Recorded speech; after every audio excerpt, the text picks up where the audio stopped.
Dr. Erin Feich. There it is. There was that prompt. I'm Dr. Erin Feichtinger. My pronouns are she, her. I'm the policy director here at the Women's Fund, and just incredibly excited about being able to have this space again to talk about community care, particularly as we're preparing for what's likely to be a difficult 2025 legislative session. But we do know that the way forward is together. And when we collectively work toward a future that centers those who are most marginalized, we can start to dismantle those systems that were never set up for any of us to begin with. So we don't really thrive. We don't thrive in those systems, but we do thrive in community. And so today's time is really to build community and collective power together, and we'll discuss self care, community care, and how we can be ushers to the future we want to see for all Nebraskans, and how we not only get through, but also continue to show up to demand more from our policymakers. If you know me at all, and maybe some of you do, you also know that talking about self care is not my skill set or area of expertise. But luckily, we have an incredible program here at the Women's Fund called Replenish, which is a growing community of people calling themselves back into their purpose, exploring their leadership roles, and building a plan to sustain through challenging times. So I'm going to turn it over to some excellent human beings whose skill set this actually is. Two of our Replenish trainers. Oops, jumping ahead. So first, we have Andrew Aliman, and all your pronouns are he, him, but that's certainly yours to say, and I shouldn't have said it for you. Um, Andrew is a Nebraska based social worker whose national work is based in dismantling systems of oppression and shifting power to those who are targets of oppressive systems. His vast expertise includes areas such as LGBTQ plus liberation, mental health, support services, community engagement, advocacy, supervision, and reproductive justice. And he currently serves as the Deputy Executive Director for Black and Pink National. And he's also the principal consultant for Andrew Aliman Consulting. And even the informal consulting Andrew has done for me has been incredibly beneficial. So I highly recommend reaching out to him if you're interested. And then second, we have Jo Baer.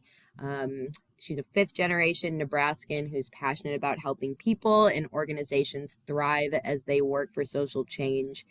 Jo directs a nonprofit providing prevention and intervention services related to domestic and sexual violence. She also offers coaching and facilitation services. Jo lives in Hastings with her husband and their children and that wonderful quilt behind you. And in her free time, you can catch her facilitating parties, reading romance novels, or hunting for treasures at estate sales. And I would also strongly recommend reaching out to her if you would like any of those consulting services. So, Andrew and Jo, thank you so much for helping with this. And I am going to turn the floor over to you. Beautiful. Hello, everyone. Those that know me well know that I have a love-hate relationship with webinars because I low-key feel like I'm just talking to myself. But I'm glad there's other people on the screen now. So like, hey, what's up, Joe? Hey, Aaron. Um, but yeah, we are super excited to be in space with you all today. I actually we're gonna start off with a little Mentimeter. Uh, I just want to make sure I'll be able to share screen, but I think somebody else is probably sharing right now.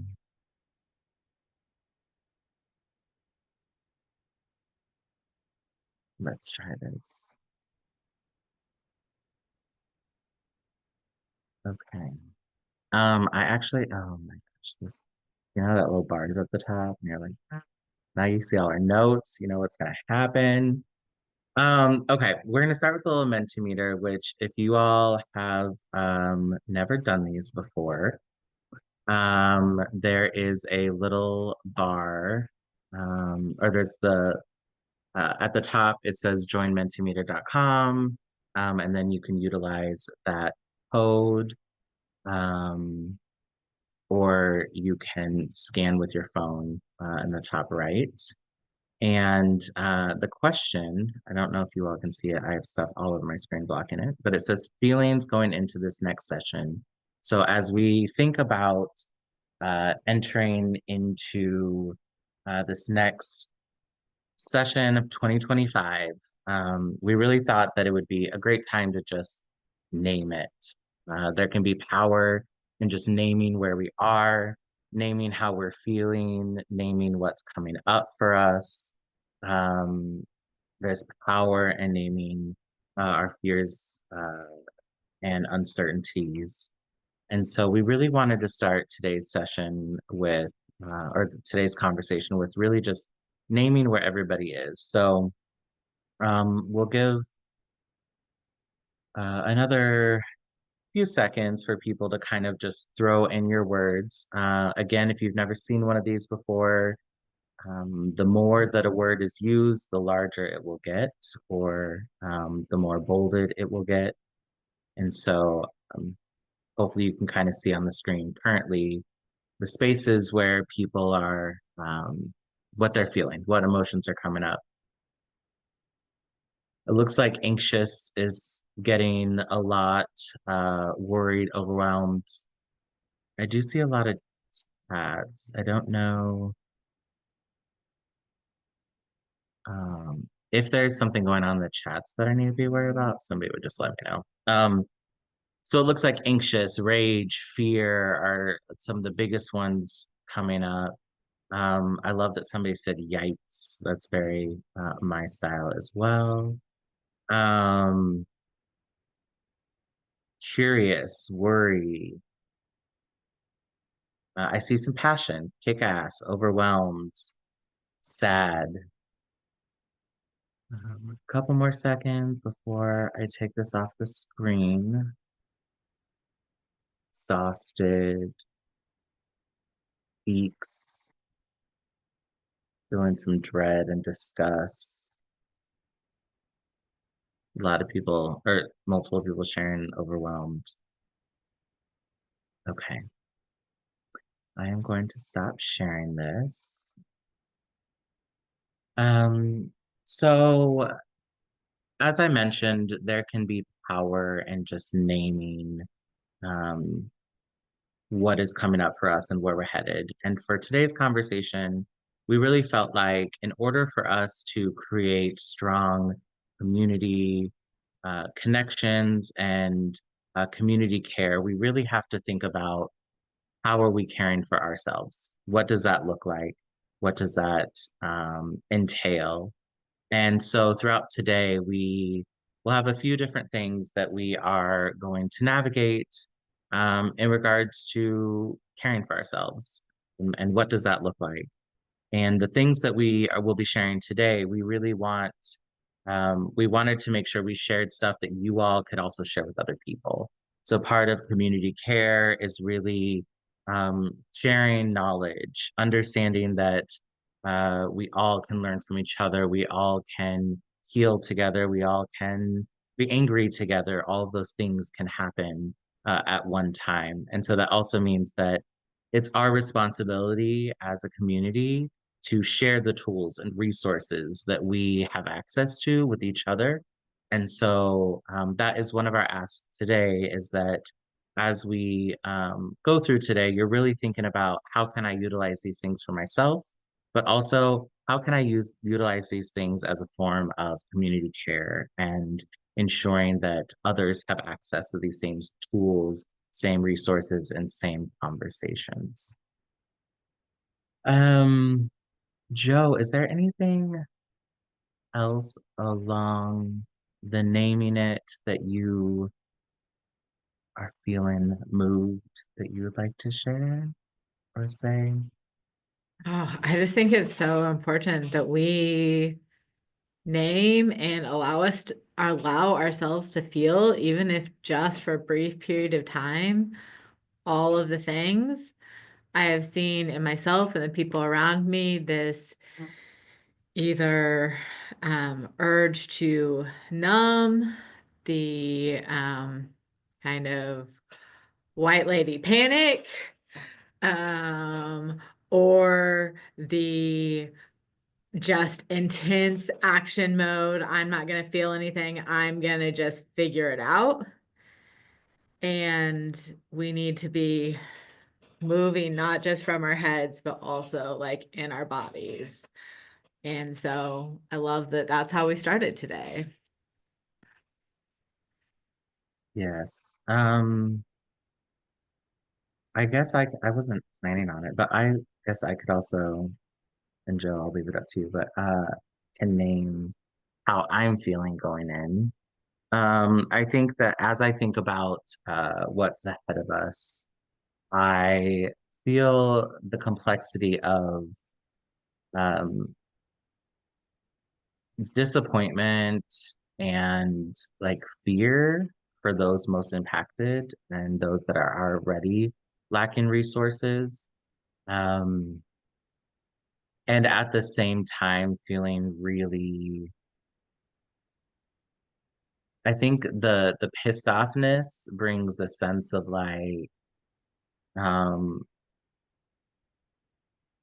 I'm ready to move forward without all the like filters. I'm ready to move forward with all the, I appreciate learning how we have to work in community and collaborate together, but and also my willingness um uh to dim my light or dim my perspective or dim or minimize the experiences of those impacted has gone away. I'm not willing to do any of that for the sake of uh, collaboration. And so I think I've also gotten to a place of like, you're either with it, with us, or you're not. Like, it's very clear. And this is what we're about. We're about people. We're about centering power of people. We're about centering um, safety and ability to live and thrive in a space that you would like to, despite the identities that you hold or the resources you have access to. And so I think that that's really where I am. So it's kind of a mix of both as we move into next year, but I'm eager to see what it will bring.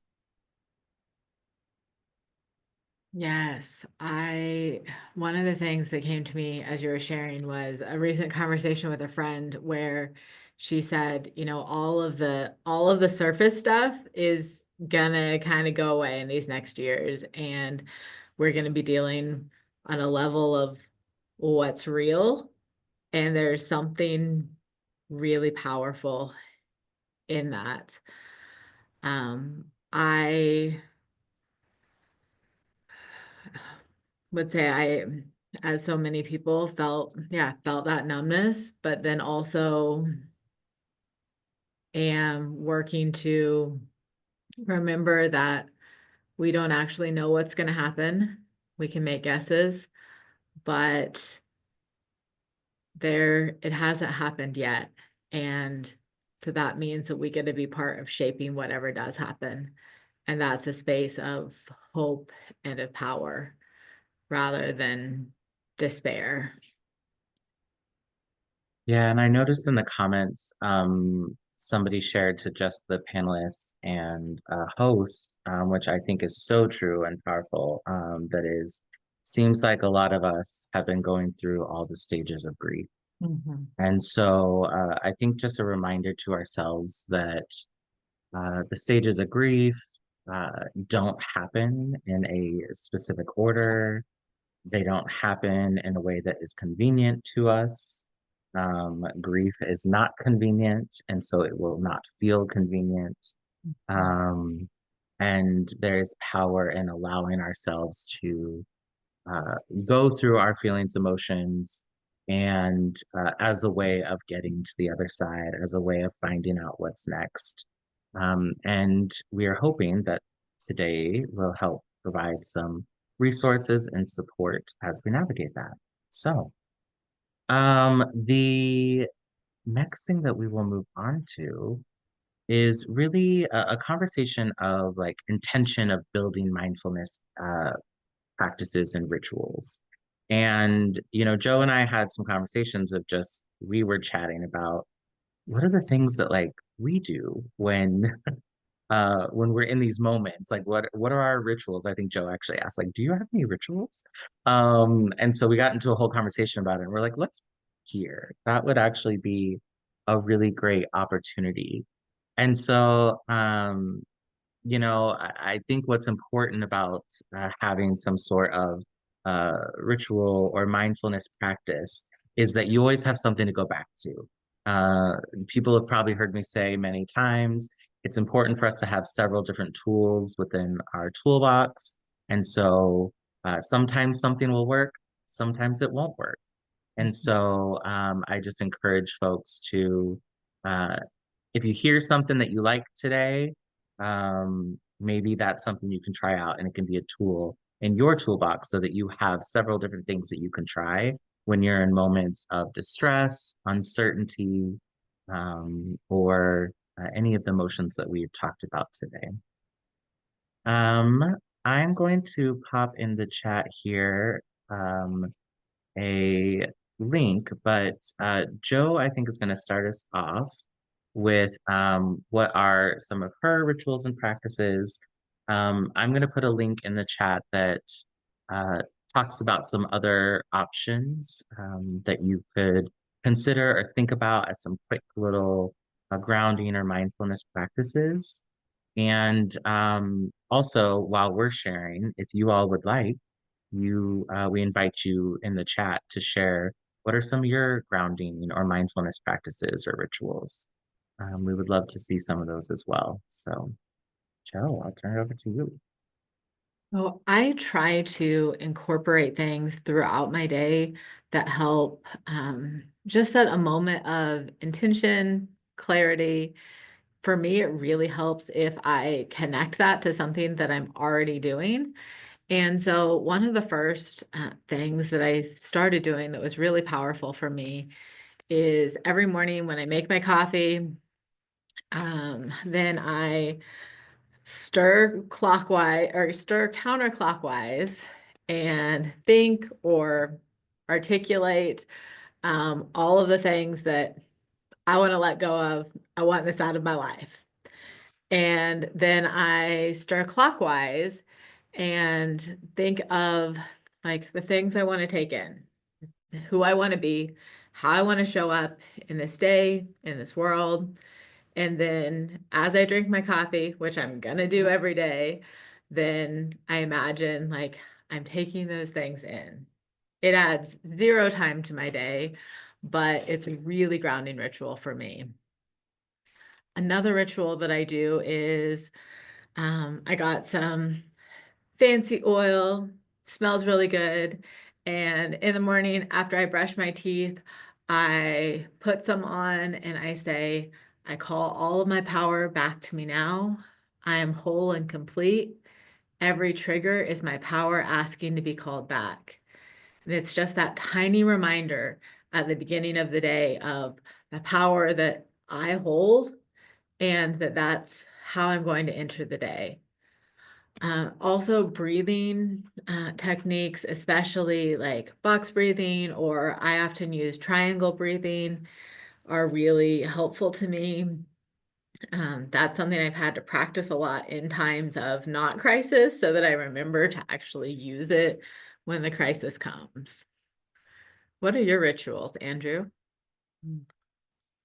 It's really interesting when you think about rituals and practices because I don't know that we always pay attention to or recognize the things that we do every day. And so um, I really started thinking about what are the things that I think are like quirky or the things that I do that are kind of every day for me. And one of those I think is really interesting is I really try to get up at a time where I have time to just like lay in bed awake for a bit. Um, I found that there's so many times that we just like jump out of bed, we run and get ready, and then we run to our meetings, and we're just always racing. And so we set this pace at the beginning of our day at like full speed. And so that's what our whole day is like. And um, I don't know if it's because as a disclosure, I have navigated some like high blood pressure this year, which is not something I've really navigated too much in my life. And so I don't know if it's because of that. I just try to take more moments. But that is one thing that I do very regularly is allow myself this like waking up process. Like lay in bed for, a little bit. I maybe like I'll probably lay in bed for like probably 20, 30 minutes if possible, if I have that time, to just kind of like allow myself to wake up. Um, and I have found that to be really helpful and grounding. Another one for me is, which I didn't realize until recently, is I, this probably isn't good for the world, but I like a long shower. I love a hot shower, which I know is not great for my skin. Um, and I didn't realize how important that time was for me until recently when I was connected with my therapist about, a lot of transition things that are, maybe struggling with. Um, and what she talked about, like, what are the things that you're doing to like ground? And I was like, well, usually I like these long showers. It's my like processing time. It's my grounding time. And then I realized that I was doing these quick like showers because I was having to run from these meetings. So I didn't have that like processing, chill, relaxation time. So those are two good things. And then just my deep breaths. I'm somebody that I love to share. I love to take a moment to stop and just take a deep breath. I think once you know that that literally will calm down your body, there's not much more that you can do. Um, so I literally will just focus on deep breaths. So, uh, okay, I'm gonna turn to some of the things that you all put in the chats, which I love.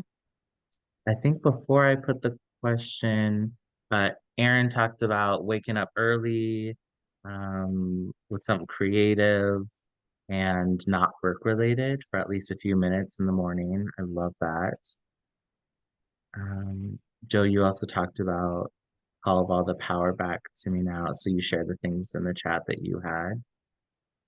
Um, Sakura, sorry, I'm scrolling here. Uh, copious amounts of coffee, plenty of sleep, and spending time with my girlfriends. Power and numbers, yes, come on, power and numbers. And one of my BFFs is all about self-care, grounding, regrouping, and advocacy. So using a journal to write. So a little plug for Rachel Pointer's journal, which is lovely. I just recently got it, and I'm excited to jump into that as well. Um, choose people and things that, oh, I lost where that one went. Sorry, it is not easy to scroll in this. Choose people and things that bring me joy. I love joy. Conversations around joy is powerful. Make sure you wake up about an hour before the sun and then can get some natural rise with the day is really grounding. I think that was Dawson. Um, grounding in the body and movement, especially when the winter makes you feel like not moving. That's so real. And then morning pages to brain dump everything on the mind, helps untangle ideas, things that I'm anxious about or preoccupied with. I love this. So, once again, an opportunity to think about creating some sort of grounding ritual, mindfulness practice is something that we really encourage you all to think about because um, it sounds like something monotonous. It sounds, or it may sound like something that's frivolous, not that important. Um, but at the end of the day, you have you. And if you are able to keep yourself grounded, you'll be able to show up for others in the way that they may need in that moment. And so again, just a reminder, because this isn't new probably to majority of you. I saw folks on the list. A reminder of how important those practices are. And if you're like me, where you didn't even realize, wait, how do these practices show up for me? I encourage you to kind of go back through your day and look at the things that you may do every day that are just set in stone. And then think about, what if I didn't do that thing? What what would that impact me? And so that may help you recognize what are the things that are having a strong impact on your day.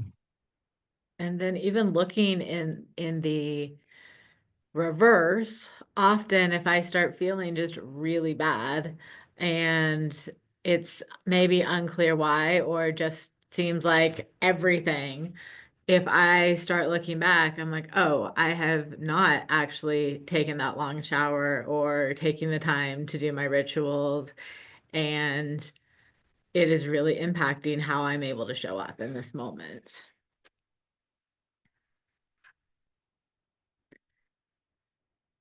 All right. And so all of this is a balance of the work that we do to care for ourselves, to show up for ourselves, but also to lean on other people, to rely on that community and connection. And a big part of that is recognizing that we have needs. Like as humans, we have needs. And I imagine that for many of us on this call, that can be hard to accept, that we might be the people who always show up for everybody else, are hyper tuned in to what other people need, and maybe used to just brushing our own needs aside or powering through. And that is not sustainable. So now is the moment to get really clear on what your needs are.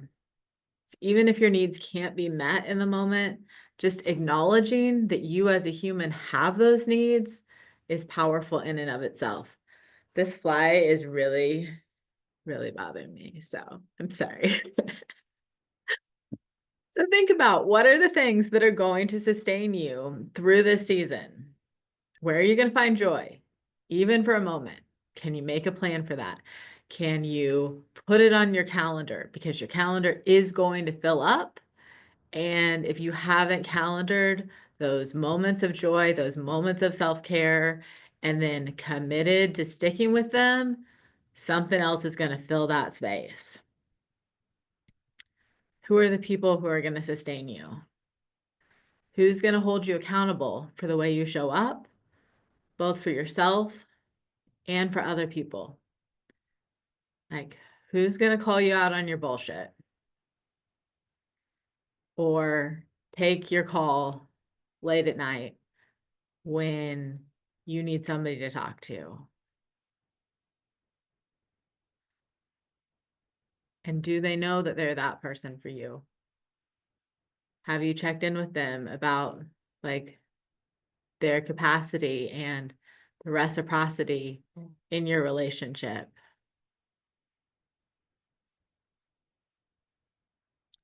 Who are the people that you're committed to being in a sustaining presence for?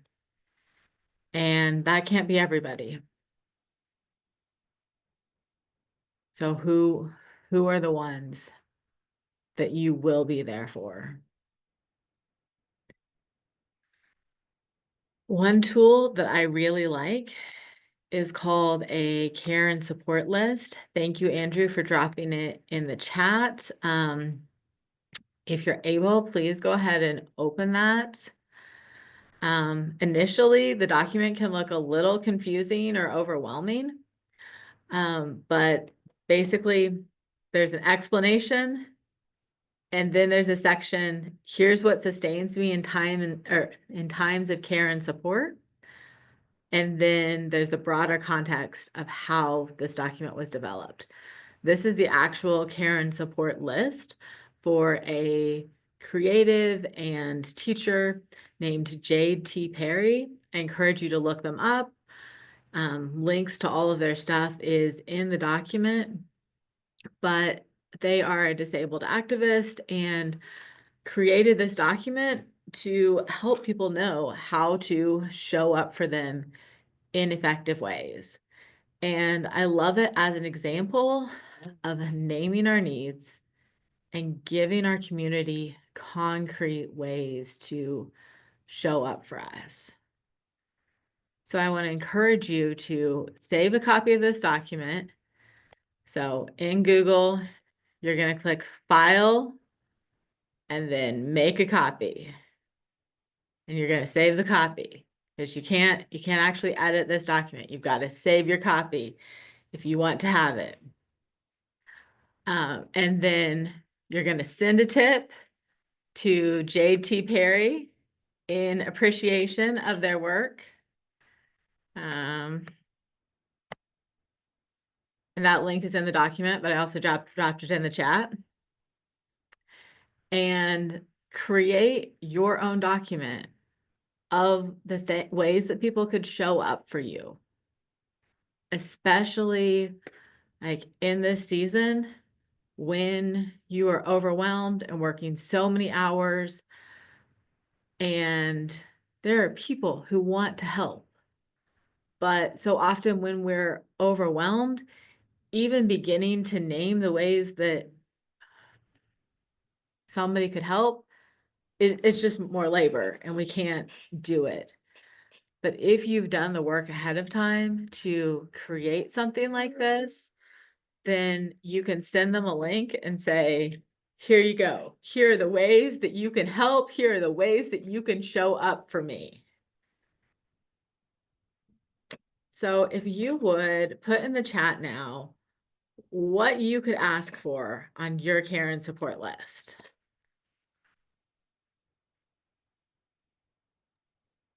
And while people are starting to add some things in the chat, I think what I love so much about this is I've had people, um, and those that know me personally know that I'm really bad at this part, which is why Joe's leading this. I'm really bad about letting people support me. And I see this role as myself of helping support people. But again, part of community care is allowing ourselves to be a part of community. And sometimes we see ourselves as like, I'm here for support everybody else's community, and we are a part of community. So that means that we also deserve to experience these same things that we are trying to create for community. And so for me, what I love about this is that uh, it really gives you some space and opportunity on your own to be like, okay, what what do I need? Like when people ask me about what is helpful, what would be helpful? What do I need from people? And so this allows you to have this document that honestly you can just send to people when they're like, how can I support you? Well, here's some things that I've already, written up for people that ask me. Here you go. If any of these speak to you, please feel free, to help me in that way. But I think a lot of us in this field low key kind of suck at allowing others to support us. And I think this is also a call in for all of us that struggle to allow people to help us to say, we are also a part of community. We need to work harder at allowing ourselves to be supported. And this can be in community outside of work. This can be your work community.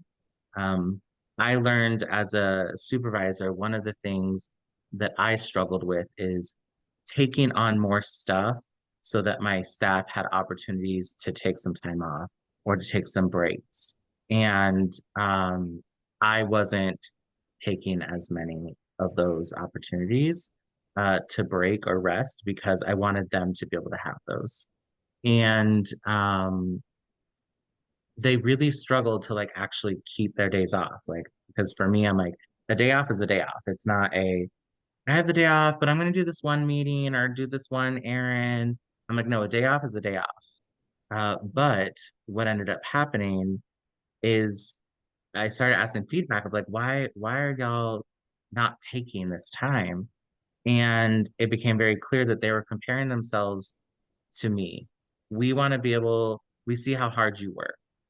And so we don't want it to look like we're not working as hard, or we don't want to disappoint you, things like that. And I realized that my lack of modeling what good care looks like is now reflected on the way that they manage their own self-care in the workplace because they're not seeing their supervisor doing it. And so this is something that I've really had to like struggle with. And so once again, this can be your community outside of work or your work community, whatever that looks like. Sorry, Joe. No, thank you for sharing all of that. I think that's so real. And I one of the things that I remind myself a lot is that it is a gift to allow other people to give to us. And that when I choose to just do everything myself, then I am keeping from other people the joy of showing up for me, the joy of extending care. And so, and also, I think especially with policy work, there are a lot of folks, me included, who are like, that is not my calling. That is not my field. And also, I am so grateful for the people who are showing up, who are fighting so hard. Like, I just have so much gratitude. And as there are ways to help in practical ways and support that work that maybe is your calling and that you are incredibly kick-ass at, like I want to do that. And it's not just me who feels that way. There's so many people who feel that way and want to step in and offer support. So let me read a few of the things that came up in the chat. Kelly says, I need physical touch for reassurance, i.e., someone sitting close to me, hugs, holding my hand. I feel that. I feel that. Erin says, so when I reflect on what supports me, I also know that I might not always respond the right way, but every single time someone just sends a text to check in on me, I appreciate it so much. Yes. And Erin, I want to say there is not a right way to respond. And I'm glad that you're getting that support. Feed me, invite me over for dinner or out to eat. Yes, I love that. Yesterday we went to church. We don't usually go to church, except we only go to church to play D&D. So we were at church and an older lady came up to me. It's like, I just want to check in on you. How are you all after the election? We're really worried and we want to support you however we can. Like, we made food for some people. Can we bring you food? I'm like, I'm fine after the election, but I'm an exhausted mom. So yeah, you can bring me food. Like, always feed us. Um, Erin says, I also always appreciate some space to just lose it for a minute, not needing feedback or advice, just space to feel it all. I love that. And I think that's absolutely something that you could write into your care and support list of, I don't know how if you want to phrase it. Sometimes I say like a venting friend, like if you will sign up to receive my vent and just hold space for that, like, yes, that is amazing. Um, thank you for the Yeah. journal. I'm sorry, go ahead. I'm sorry. I was going to say, Aaron, I love that comment because um, I will often ask people when they come to vent to me, what version of Andrew are you wanting in this conversation? Are you just wanting an ear? Are you wanting advice? Are you, uh, do you want me to get angry with you? Right? Because I can always look at all the different sides. And people are like, I don't want to hear the different perspectives. Like, I want you to be mad with me. And I'm like, oh, bet. Like, let's be mad together. And so for people that are on the flip side of that, where you are somebody like me that may go into that support or fix mode or things like that, I encourage you to take that step back. For people that are like, I actually don't want that. I just want to be heard. I just want a space to feel it. And so ask that, like how would you like me to show up in this moment? If they know you really well, what version of me would you like? Those are the types of questions that I tend to ask that I find to be helpful for folks trying to figure out what they need in that moment. Yeah. And then also knowing that it is okay to, when you don't have capacity, name, hey, I'm sorry, I don't have I don't have capacity right now. I love you, but I can't I can't process this with you right now, or I can't receive this right now.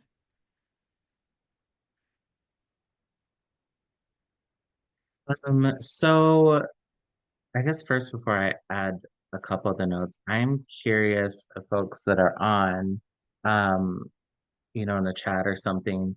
Do you see yourself utilizing this tool? Um, do you have questions about it? Um, yeah, I kind of want us to open up for that if anybody has any questions about it or just your thoughts on whether you think that you would utilize this tool or not. A quick second. I'm gonna put in the chat too.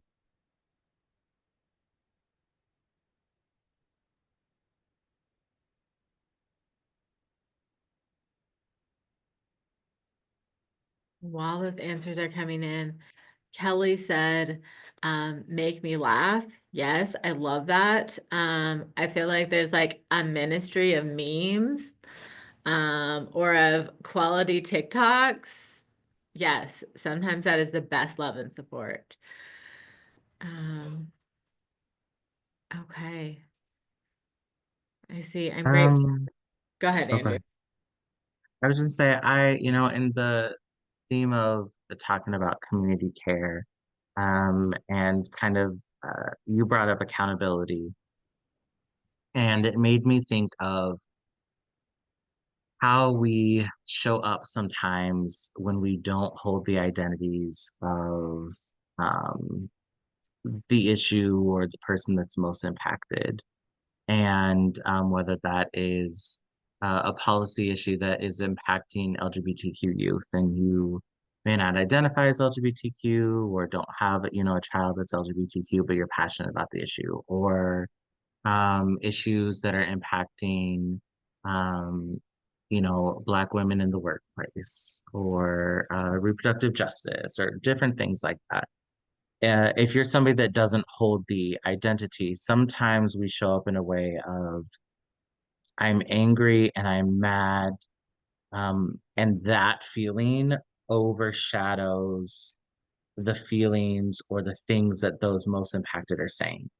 And so, from a community care perspective, something that we really need to be mindful of and think through is, and this is why we really focus on kind of the self-regulation aspect of we need to be mindful about how we're showing up in these moments. These are really critical moments where people are hurting, people are fearful for their lives. And I saw a post the other day that said, not everyone made it through the last term.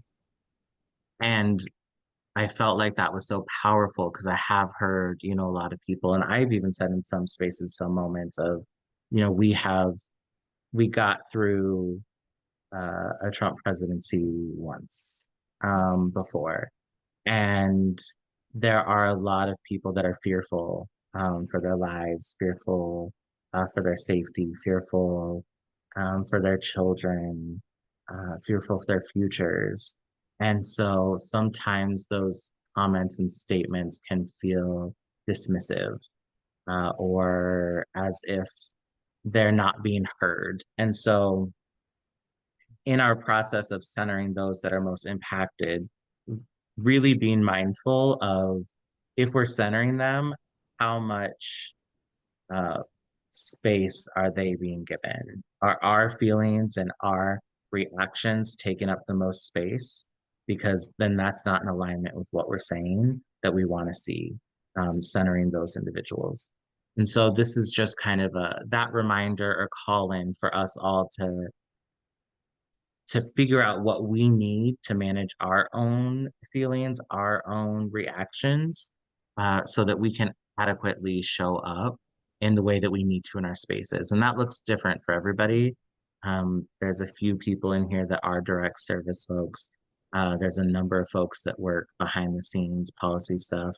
And whatever that looks like, still being aware of how do you show up in those spaces and how much space are your feelings, emotions, and thoughts taken up versus those that are most impacted. Mhm. Yes. And also not allowing that fear of doing or saying the wrong thing to result in you doing and saying nothing. Because we get caught in that perfectionism and fear rather than using self-awareness and courage. Mhm. Right. Okay. So I want to encourage folks to grab your calendar or uh, at least after you get out of, if not now, when you get out of this webinar, grab your calendar, schedule a little bit schedule a little bit of time when you're going to sit down and start working on this care and support list. Even if it's just a few things, commit that you're going to do that and that you're going to send it to at least 2 people to give them a way to offer you care and support. It's something we can all do. And remember, allowing other people to care for us is an act of love, not just for ourselves, but also an act of love and trust to them.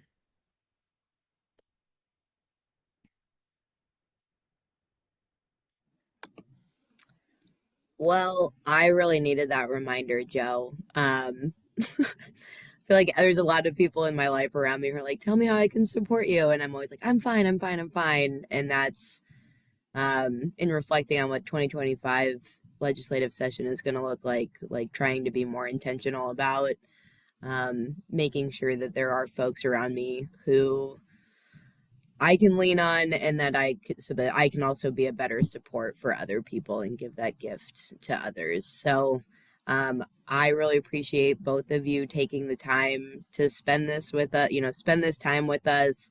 Nice little break on a Thursday where, oh no, I've really messed everything up here. Sorry. This is kind of the thing, right? Is like I feel like and maybe other people feel this way, you're just rushing from one thing to another. Andrew, your reflection on like needing to take that moment, and Joe, and looking backwards, that's usually where I feel the worst at the end of the day. If I was rushing and didn't take any time at all to just slow down and take a breath, that's when I end up feeling the most burnt out. Um, so this is a perfect opportunity to tell people what to do next to take action.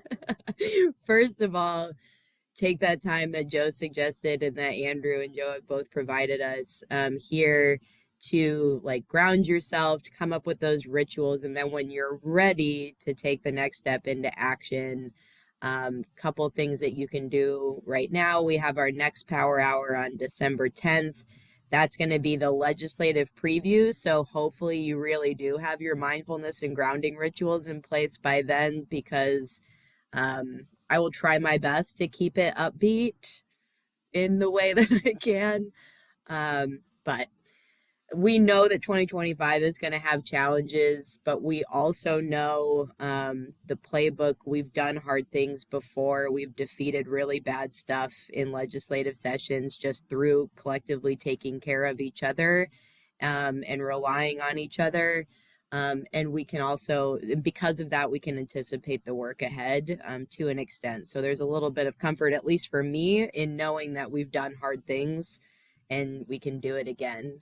And it's that kind of work that we're going to meet with clarity of purpose, strengthen our voices, and resolve in our actions in this community is going to power us forward. And I look forward to doing that work with all of you in whatever way or capacity that you can. Joe, you don't need to be an expert in policy, as you know, to be a part of this process and a part of this community working towards systemic change.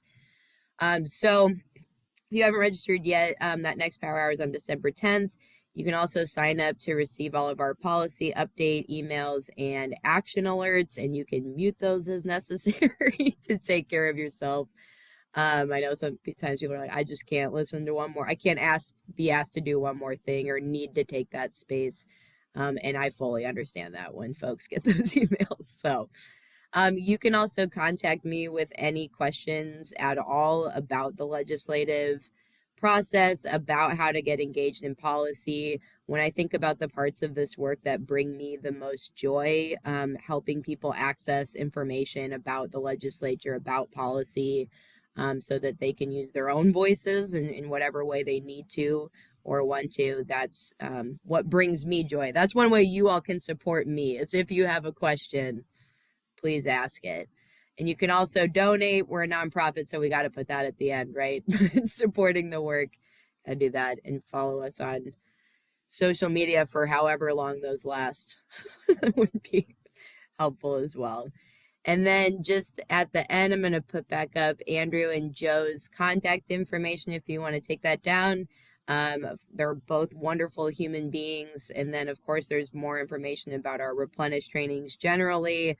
It's a different kind of leadership training, if that's the best way to describe it. One that, centers your well-being and isn't just like catalyzing synergy, vertical integration, but self-care, et cetera, et cetera. So I want to thank everyone for being with us. If there's I'm going to do one quick check of the chat here, but I think other than that, we're good. All right. Well, Andrew, Joe, any final closing thoughts? No, just thank you all. Reach out to us if you have questions. But yeah. Yes, it was a pleasure to be with all of you. Thank you. Reach out. Give Andrew and I more opportunities to work together. Wishing you all well. Thanks everyone for joining, and we'll send out a recording so that you can revisit this if you forget, oh, how am I supposed to do this again? We'll make sure you have that information. Thanks everyone. Have a good day.